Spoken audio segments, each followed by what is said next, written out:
Ce soir, aux Nouvelles nationales d'APTN, Hydro-Québec est présent sur les terres ancestrales de Pessamit depuis plus de 70 ans. À quand seront-ils dédommagés? Parce qu'il y a eu beaucoup d'émotions hier. Miracle et mystère, le sauvetage d'un homme Anishinaabe perdu dans les bois pendant plus d'un mois. Une école de l'Estigouche travaille avec des centaines d'années de savoir traditionnel et les technologies les plus récentes. Et en entrevue, Denis Gros-Louis du CEPN et la loi 96. Oui, bonjour, je suis Chouchane Bacon. Bienvenue aux Nouvelles nationales d'APTN.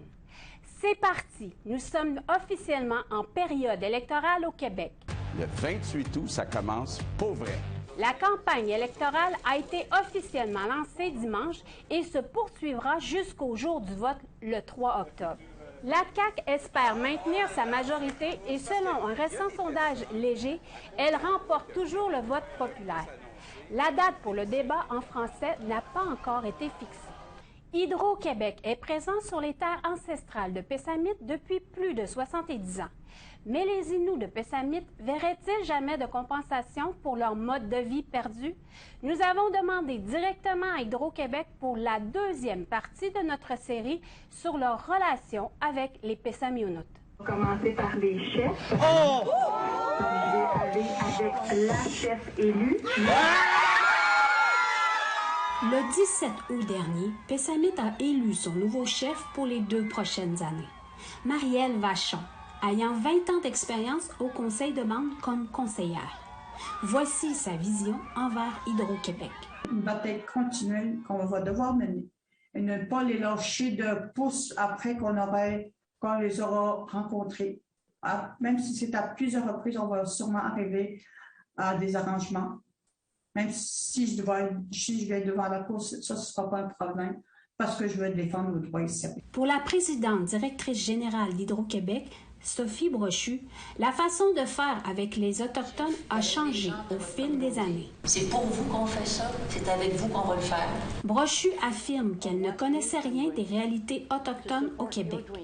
Selon elle, c'était primordial d'aller à la rencontre des communautés et des chefs au début de son mandat. Quand on regarde la philosophie, Mme Bacon, d'Hydro-Québec, il y a très certainement une détermination puis une volonté à partager une création de richesse, à offrir des compensations pour la présence de leurs installations sur certains territoires. Il y a actuellement 13 barrages d'Hydro-Québec sur le territoire ancestral des Pessamionautes. Et selon l'ancien chef de Pessamit, Hydro-Québec n'a jamais payé son loyer depuis 70 ans. En 1974, lorsque le 200 000 a été donné par Hydro à Pessamit, la fameuse entente, là, 73, là, qu'on appelle, nous, c'est qu'à ce moment-là, disons, il y avait un fonctionnaire des affaires indiennes qui était là. Puis 200 000, c'est ridicule comme montant. Manic 1, situé tout près de la route 138 à la sortie de Bécomo. Les débuts des travaux se font en 1951. Puis, Berzémus 1 voit le jour. Borage. Alors que Philippe Roch, enfant, est témoin de sa construction. Et puis moi, c'est surtout. À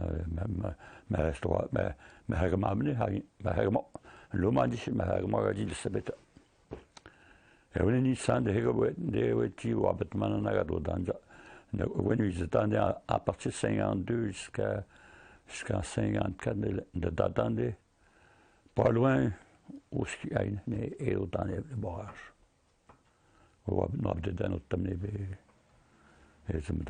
À la même époque, en juin, Cécile Kouagouadjouchkou Bacon et sa famille reviennent de leur camp de trappe sur le lac Chemenoquan, maintenant appelé le réservoir Manicouagan.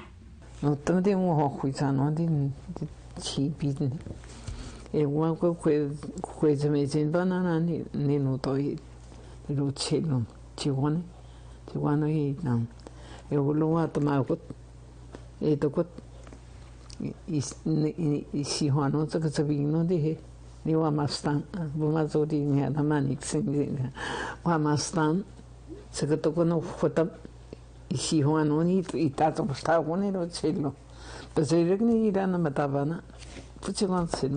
Selon Kwabajoshko, Hydro-Québec a tout inondé. C'est pour cette raison que Pessamit poursuit le gouvernement du Québec, le gouvernement du Canada et Hydro-Québec pour 500 millions de dollars en Cour supérieure du Québec depuis février 1998. Mais dans un courriel, Hydro-Québec constate que le montant des compensations données à Pessamit diffère. Les versements à la communauté de Pessamit représentent au-delà de 85 millions de dollars. On pense ici à l'entente Pessamit de 1999 qui concerne notamment la centrale hydroélectrique sur la rivière Tulnustuk ou encore aux versements réalisés en vertu des ententes sur la restauration du saumon. Alors que la chef nouvellement élue de Pessamit, elle déclare que l'ampleur de la dévastation du territoire, c'est seulement la pointe de l'iceberg comme compensation. Du n'importe quoi, dans le sens que nous, je dis souvent ça, même quand on parle du projet saumon. Au début, c'était un projet qui émanait de l'Hydro-Québec, qui nous envoyait des fonds. Maintenant, depuis une dizaine d'années, 10-12 ans, c'est le conseil de vente de Pessamit qui assure la pérennité des travaux qui sont faits sur la rivière et pour garder les personnes qui sont à l'emploi, maintenir leur emploi. Dès son assermentation, la chef Marielle Vachon compte mettre actif cette poursuite contre les deux gouvernements et Hydro-Québec. Pour Sophie Brochu, elle répond que c'est une démarche extrêmement lourde au plan juridique. Qui va prendre des années là, à se régler par les voies à travers les cours. Là. C'est vraiment une approche extrêmement complexe qu'on respecte au plus haut point. Là.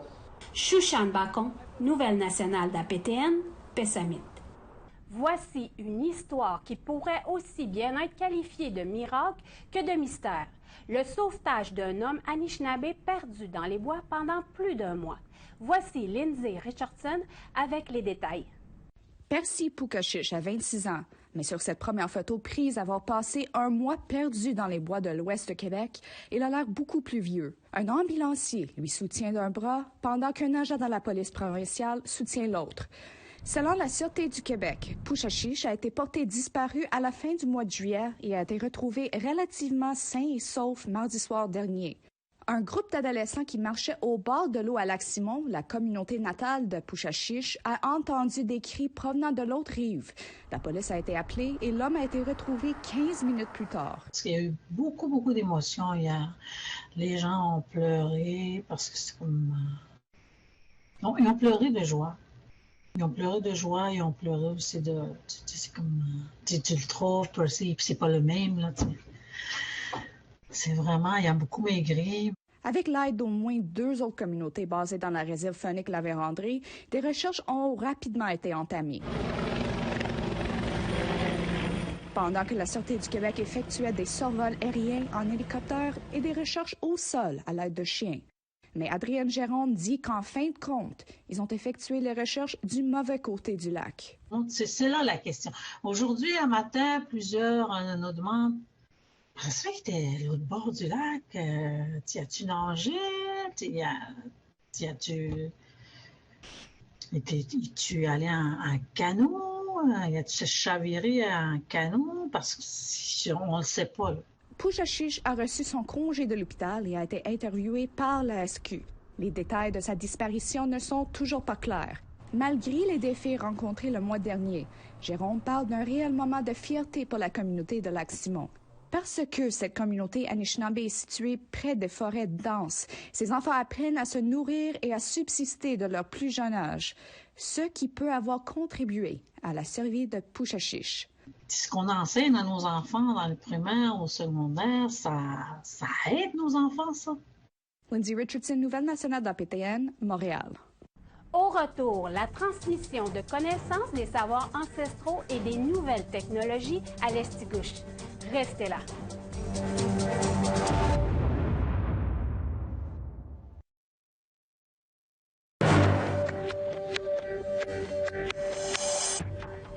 Bienvenue aux Nouvelles nationales d'APTN. Une école de la Première Nation de l'Estigouche rapproche des centaines d'années de savoirs traditionnels et des technologies les plus récentes. Émilia Fournier en a plus sur ce nouveau curriculum. Ces ados de l'Estigouche ont déjà fini l'école secondaire, mais leur éducation en plein air a commencé cet été. I think it's important that people, we learn about what they had to do back in the day, considering it was kind of taken from us, from the residential school and everything. If it's dry grass, it'll burn once we have a flame, but it won't ignite. Jonathan Barnaby et Travis Barnaby de l'école Alag-Sidgitbu School, ou AGS, montrent à ses étudiants comment allumer un feu et à tirer une flèche avant qu'ils quittent pour l'université. I really enjoy coming to work every day and doing this kind of things with students and working with pretty excellent staff. This is where my parents, my whole family taught me about outdoors, so anytime that I'm outdoor to show the kids, to show anybody, it's a pretty well a blessing for me. AGS ne monte qu'à la 8e année, mais l'école organise l'éducation en plein air pour ceux qui n'avaient pas eu la chance d'y participer. Hey! When I was a kid, we didn't have any of this, and I've never shot an arrow, I've never made a fire, and I'm 18, so I think it's good for kids to learn. Les élèves apprennent des activités traditionnelles Mi'kmaq. Perfect. You got it. A little bit more. No, you got it. That's a light. Telles que l'entaillage des érables, la raquette et la fabrication de tambours. You name it, we've tried it. Anything that's happening in our community, we're trying to bring it into the classroom, trying to find a way to share that knowledge and to feel comfortable and confident in where they come from and their Mi'kmaq identities. It's growing now. We got Parker with us, so it's all the technology. So we have both the best worlds, I think. This setup here is for our 3D scanner. Ryan Parker est l'éducateur STEAM pour AGS. L'acronyme STEAM signifie les sciences, la technologie, l'ingénierie, les arts et les mathématiques. Parker est originaire de la communauté avoisinante de Campbellton, au Nouveau-Brunswick, mais il enseigne à AGS depuis 11 ans et travaille de près avec les éducateurs Mi'kmaq. We work in a team to show that two-eyed seeing, right? We're trying to blend both worlds because our students are going to have to walk in two worlds. This is our creative media lab. Le laboratoire et l'atelier d'AGS ont des imprimantes 3D, des découpeurs au laser, des drones et plus. Really what we're trying to do here is give them an opportunity to be to try something new, and if they like it and they're passionate about it, to dig a little bit deeper, and it's hands-on, and these are transferable skills. Le programme est financé par l'école, mais Parker dit qu'il cherche à augmenter son financement indépendant en vendant des boucles d'oreilles et des boîtes de plumes faites à l'école. We buy it in pieces and we use a laser cutter to cut that out and then put it onto the earrings. Parker dit que le programme STEAM soutient aussi les activités sur le terrain. The outdoor educator was doing his maple syrup lessons and tapping trees. He didn't have enough taps for the trees, so what we tried, we got some students to design taps. So 3D print the taps and see what would work. And really, that's what we want, right? And that thinking is cross-curricular, but it's also a way of, that design thinking is what we want our students to do. We want them to try something, and if it fails or it doesn't work, we want them to try again. Now you're a little bit far. Remember when I talked? Cette approche de tâtonnement est aussi utilisée dans l'éducation en plein air pour que les étudiants participent à la culture Mi'kmaq. Just keep everything alive, keep showing other people, so keep building off of other generations to other generations. Émilia Fournier, Nouvelle Nationale d'APTN, l'Estigouche. 4 chefs et le ministre des Relations couronnes autochtones ont annoncé des changements à la carte de traité de paix et d'amitié à la mi-août. La carte inclut maintenant 4 Premières Nations basées au Québec. La carte avait inclus les territoires des Premières Nations signataires basés aux provinces atlantiques, mais pas celles basées au Québec. Maintenant, la carte inclut les territoires traditionnels des nations Mi'kmaq de l'Estigouche, Guespeg et Guescapédiac, ainsi que la nation malécite de Wolastoq-Wahasipekuk. Les traités de paix d'amitié ont été signés par les nations Mi'kmaq, Malécite et Passamaquoddy et la Couronne dans les années 1700. Ces traités promettaient les droits à la pêche, à la chasse et à la culture aux Autochtones, sans leur obliger de renoncer à leurs terres. It shows that peace and friendship treaties, pre-Confederation treaties, don't follow provincial lines, which I think was the first thing that kind of offended me. And how can a provincial line dictate where treaties apply or not? Une styliste Quescadena du Yukon fait sa marque dans le monde de la mode et son travail sera présenté sous peu dans un défilé pendant la Semaine de la mode de New York en septembre. Natasha Peter est connue pour mélanger la mode et tradition. Elle propose des créations incontournables comme ses souliers à talons inspirés par les foulards de grand-mère et ce châle orné de motifs d'abeilles. Elle a lutté contre la toxicomanie pendant 15 ans. Il y a 5 ans, elle a découvert des aiguilles à coudre et elle est sobre depuis. Son objectif pour la Semaine de la mode de New York, faire connaître ses créations Quescadena au grand public. There was a part of me inside that was pulling towards my traditional skills because growing up, my parents had taught me to live off the land and everything. And I guess that part of me wanted to come out. Après la pause, les défis qu'amène la loi 96 dans les écoles des communautés autochtones. Soyez là.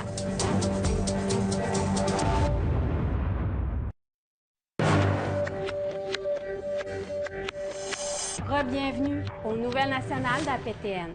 C'est la première rentrée scolaire depuis que le Québec a introduit une loi linguistique controversée, la loi 96. Cette semaine, nous recevons Denis Gros-Louis, directeur général de la Commission en éducation des Premières Nations, afin de discuter des défis présents et à venir des écoles des communautés autochtones au Québec, c'est-à-dire 22 communautés. Quels sont les impacts actuels des étudiants autochtones par rapport à la loi 96? Bien, c'est très insécurisant lorsque tu es un jeune étudiant du secondaire dans une communauté atikamekw où tu parles avec fierté l'atikamekw jusqu'en 2e année primaire. En 3e année primaire, tu apprends le français jusqu'en secondaire 5. Il reste que ta langue première, c'est l'atikamekw. Je donne l'exemple des Atikamekw, mais ça s'applique à 4 autres nations membres du CEPN. Et là, tu es fonctionnel. Tu es capable de travailler en éducation, par exemple, dans les écoles, sur la communauté. Et là, on te demande d'être parfaitement francophone quand on sait la difficulté, même pour le réseau provincial, de diplômer tout le monde à cause des enjeux de la difficulté de la langue française. Beaucoup de jeunes vont se tourner vers la formation aux adultes, vont évidemment décrocher du réseau ou du cheminement traditionnel collégial et universitaire. Donc, comment on peut attirer des futurs professeurs à qui on demande un bac en enseignement avec formation en pédagogie quand on ne t'accepte pas dans l'université parce que tu ne parles pas assez français? Fait que nous, on a 600 emplois à combler cette année dans nos écoles suite à l'amélioration du financement qui a été offert par le fédéral. Mais il nous manque un partenaire dans la réussite de nos jeunes qui va les inciter à devenir des futurs professeurs, des futurs spécialistes en linguistique ou des éducateurs spécialisés. Parce qu'on bloque sur l'enjeu systémique qui a été créé artificiellement par le ministre de la Justice dans sa mouture de la loi 96. Vous avez écrit au gouvernement au cours des derniers mois concernant les impacts potentiels de la loi 96 sur les étudiants des communautés autochtones, comme par exemple l'exode de ceux-ci vers les autres provinces. Vous en êtes rendu où? Lorsque le projet de loi 96 n'a pas reçu aucune considération pour aider la réussite scolaire des Premières Nations, on n'est pas resté là à dire « Ah, là, ça ne fait pas notre affaire ». On est revenu à la charge auprès du ministre Roberge pour lui proposer des solutions qui vont faire que l'entente régionale en éducation qui vient d'être signée récemment avec les 22 communautés amène le plus possible de jeunes vers la diplomation. On va améliorer notre capacité dans les langues des Premières Nations. On va améliorer l'immersion dans les langues des Premières Nations. Puis là, la loi 96 arrive à un cul-de-sac. Donc, on a proposé au ministre un plan de travail, des solutions qui fait que dès cette semaine, on débute un projet avec le ministère de l'Éducation pour ouvrir des chantiers de travail pour évaluer justement l'impact que la loi 96 maintient en fait comme enjeu systémique. Le premier, vous avez en entrée tout à l'heure mentionné que certains de nos futurs professionnels de l'éducation doivent quitter la province pour terminer leur formation. En fait, quand ils reviennent, il y a là le problème. C'est que la loi sur les ordres professionnels oblige nos professionnels à rédiger leur examen pour devenir membre de l'ordre en français. Complètement ridicule lorsque, dans certaines de nos écoles, le français n'est pas utilisé. Soit que l'Anishinaabe va être utilisé avec l'anglais, soit ça va être le Ganinga'a avec l'anglais, mais le français n'est pas utilisé, c'est pas une langue de travail. Donc, on demande à ce que la loi 96 permette les ordres professionnels à offrir la certification en anglais. Donc, c'est un des chantiers sur lesquels on va travailler. L'autre chose, on est autonome, on a nos propres juridictions en matière d'éducation et on veut absolument imposer à nos jeunes de faire leur examen de français secondaire 5 en français langue première. Non. La solution, faire français langue deuxième, fonctionnel, mais pas les obliger d'être des bons petits Québécois francophones. Quand le français, pour certaines communautés, c'est la troisième langue. Puis, comment qualifiez-vous vos relations avec le ministre de l'Éducation et le ministre de la langue française? Je pense ou semble démontrer dans ses comportements qu'il est notre bon papa et qu'il va prendre des décisions pour nous dans les sphères où nos chefs assument leurs propres responsabilités, leur juridiction. Par exemple, on a entendu un ministre récemment dire « on va faire une belle loi pour protéger vos langues ». Je pense que vous n'avez assez que le français, là. On est capable, avec notre système d'éducation, de s'occuper de l'enseignement, de la protection de nos langues parce qu'on l'enseigne et avec l'entente régionale qui vient d'être signée avec le fédéral récemment, on va investir jusqu'à 4,5 millions de dollars de plus dans la langue et l'enseignement de la culture dans nos écoles primaires et secondaires. On n'a pas besoin de grand-papa provincial pour s'ingérer dans la juridiction de nos communautés en matière de langue et culture. C'est vraiment, ça fait partie de la quiddité indienne et on n'a pas besoin que les législateurs provinciaux viennent s'ingérer dans nos affaires. Vous l'avez abordé l'année dernière, le ministre Roberge a présenté ce cours-là, Culture et citoyenneté québécoise. Il a affirmé que le cours va rentrer progressivement.